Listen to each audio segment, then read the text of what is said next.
Alam on line میں آپ کو میں خوش آمدید کہتا ہوں. ناظرین جید علماء کرام ہمارے ساتھ موجود ہیں اور آپ کے لیے کالز کا سلسلہ بھی شروع کرتے ہیں. ٹیلی فون نمبرز آپ کے سامنے اسکرین پہ نمایاں ہیں.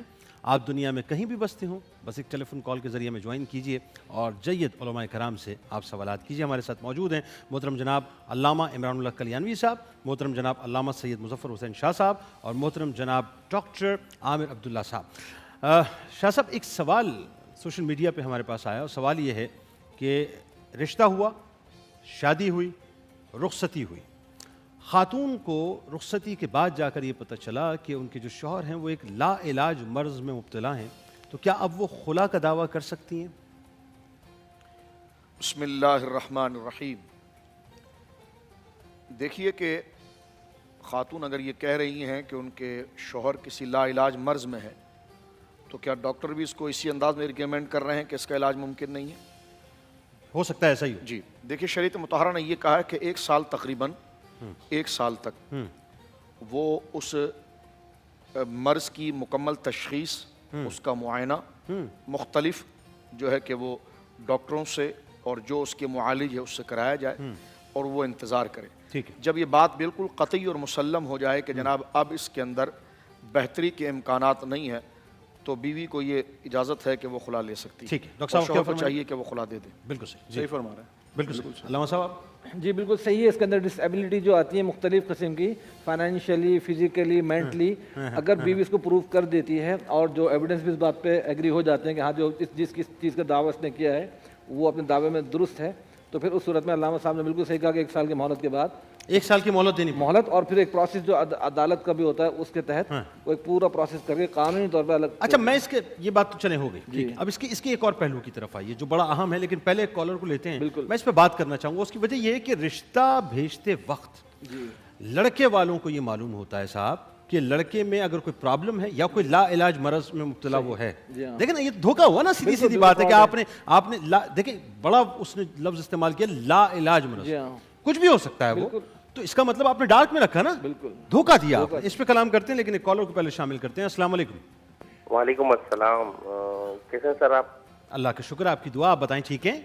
الحمدللہ الحمدللہ. آپ سے بات کر رہا ہوں کراچی سے. جی آصف بھائی فرمائیے. الحمدللہ سنی ہے ہم لوگ. مجھے صاحب سے مجھے سوال تھا کہ میرا ایک کزن تھا, اس کی شادی کو 14 سال گزر گئے. ٹھیک ہے, ہر وقت ان کی گھر میں لڑائی ہوتی رہتی تھی, تو اس نے بولتا تھا میں طلاق دے دوں گا طلاق دے دوں گا. پھر اس نے سٹی کورٹ سے جا کے ایک اسٹیمپ پیپر بنوایا اور اس پہ سائن بھی کر دیا, اور وہ اٹیسٹ ہوا اسٹیمپ پیپر تھا, اور 2 بندوں کے گواہ کے سائن بھی کروا دیے.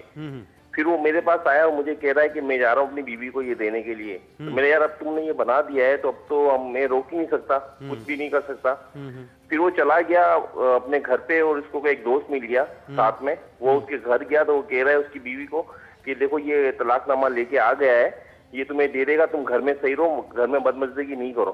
تو وہ لڑکی نے بولا ٹھیک ہے میں رہوں گی, اب میں نہیں کچھ بھی کروں گی. تو یہ کیا طلاق ہو جاتی ہے؟ اچھا, اب یہ بتائیے کہ اسٹیمپ پیپر پہ جو طلاق نامہ بنا ہوا اس پہ اس شوہر نے مطلب جو ہے سگنیچر کر دیے؟ جی جی سائن کر دیے. سائن کر دیے. اب وہ فزیکلی اس کو دینے کے لیے گیا تھا, یہ بات ہے نا؟ جی جی, اور 2 گواہوں نے بھی سائن کیے ہوئے تھے اس کے اوپر. 2 گواہوں نے بھی سائن کیے. اس پہ ذرا کامنٹ کر لیتے ہیں, پھر اس سوال پہ میں آتا ہوں. جی شاہ صاحب. جی بالکل. دیکھیے جو سوال کی ان کی نوعیت ہے, اور انہوں نے ذکر کیا کہ جس طرح کہ آپ نے بھی اس پر استفسار کیا کہ طلاق نامہ انہوں نے تیار کیا, اس پر اپنی مرضی سے دستخط کیے, اور گواہوں کی کوئی حاجت نہیں تھی, گواہ بھی انہوں نے اس پر ڈال دیے, کیونکہ ظاہر سی بات ہے وہ خود اپنے دوست کو ہی کہنے جا رہے ہیں کہ طلاق نامہ اور میں دینے جا رہا ہوں. تو یہ ساری نوعیت بتاتی ہے کہ کتابت جو انہوں نے کی اور دستخط کی, اس صورت میں طلاق واقع ہو جائے گی. اچھا جی علامہ صاحب ایسا ہی؟ بالکل. ڈاکٹر صاحب. جی ہاں, ایک طلاق واقع ہو جائے گی. اچھا, اب آئیے اس بات کی طرف. یہ جو لوگ ڈارک میں رکھتے ہیں, نکاح کر لیتے ہیں, کسی کی زندگی کو رون دیتے ہیں, یہ کیا طریقہ ہے شاہ صاحب؟ دیکھیے عام سودا بھی قبلہ جنید بھائی بیچتے وقت اس کے محاسن کے ساتھ اس کے معائب, یعنی اس کے عیب بتانا آپ پر لازم ہے, اور آپ اس کو عیب بتائے بغیر فروخت کرتے ہیں تو دھوکہ, خیانت اور گناہ کبیرہ ہے. ایسا ہی ہے. تو ایک چھوٹے سے یعنی کاروبار کے اندر یہ چیز ہے, تو ایک زندگی کو وابستہ کرنا, تو یقیناً اگر والدین کو یہ پتہ تھا اور انہوں نے علاج کرائے بغیر اس کا نکاح کروا دیا اور رخصتی بھی ہو گئی, یا پھر ان کو یہ مکمل علم تھا, اب ہمیں نہیں پتا کہ کیا ہو رہا ہے. اگر واقعتاً ہم بالفرض یہ بات کر رہے ہیں, ہاں بالکل بالفرض یہ بات کر رہے ہیں, کہ اگر واقعتاً والدین کو یہ پتہ تھا اور اس کے باوجود انہوں نے یعنی ایک برادری میں اپنی لاج رکھنے کے لیے یا معاملات کے لیے یا اپنی خود پسندی کے لیے اپنی ناک رکھنے کے لیے انہوں نے یہ کیا تو یقیناً یہ شدید گناہ گار ہیں، گناہ کبیرہ ہیں کیا ہے انہوں نے، اور ان کو یقیناً جو ہے کہ وہ توبہ کرنا چاہیے، توبہ ان پر ضروری ہے۔ اور خلا کا مسئلہ وہی ہے جس طرح کے یہاں پر علماء کے اب دیکھیں ترکی وغیرہ میں یا کئی ممالک میں یہ باقاعدہ قانون ہے کہ شادی سے پہلے میڈیکل سرٹیفکیٹ جو ہے اس میں کلیئرنس ہونی چاہیے، اس کے بعد ہوگا۔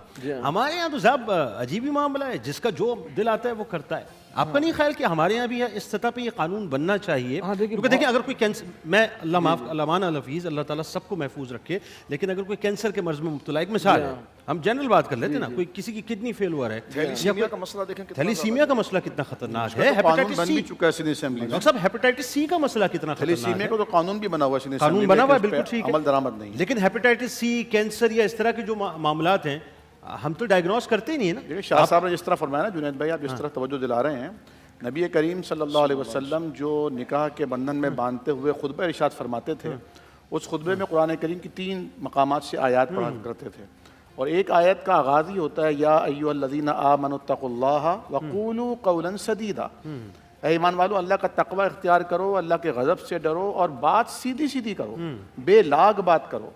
تو جو اسلام دیانت داری اور امانت داری میں اور انصاف کے تقاضوں پر اس قدر توجہ دلا رہا ہو کہ کوئی چیز بیچتے ہوئے اس کے محاسن کے ساتھ عیوب بھی گنوا دیے جائیں، اور سرکار دو عالم صلی اللہ علیہ وسلم کی تو جو وجہ شہرت ہے وہ یہی ہے کہ حضرت خدیجہ رضی اللہ تعالیٰ عنہ جس بات پہ متاثر ہوئی وہ یہی تھی کہ یہ ایسے تاجر ہیں جو عیب بتا کر سامان بیچتے ہیں اور نفع لے کر آتے ہیں۔ تو ہمارے ہاں یہ بہت المیہ ہے، نہ صرف یہ کہ لڑکی کی ماں بلکہ لڑکے کے والدین بھی ایسے جھوٹے قصے، کرائے کی گاڑیاں لے جا کر کہ یہ ہمارے اپنے شو روم کی گاڑیاں ہیں، اور اونچے یعنی سپنے دکھا کر اور کسی طرح سے رشتہ لے لیا جاتا ہے۔ یہاں تک کہا جاتا ہے کہ عین شادی کے موقع پر آپ کچھ بھی لکھوا لیں، کتنا بھی مہر بنوا لیں، دینا کس کو ہے؟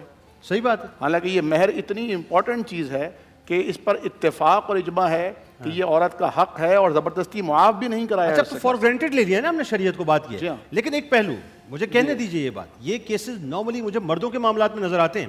آپ دیکھیے اگر عورت جو ہے وہ جھوٹ بول کے شادی کر لے مثال کے طور پہ، تو اس کی تو ایسی تیسی ہو جانی ہے، مطلب اس کو تو پھر چھوڑنا ہی نہیں ہے نا، جی ہاں، اجیرن کر دیتے ہیں نا، مطلب اس کا جینا حرام کر دیں گے۔ مرد جو چاہے وہ کر لے سوسائٹی میں، المیہ ہے نہیں یہ۔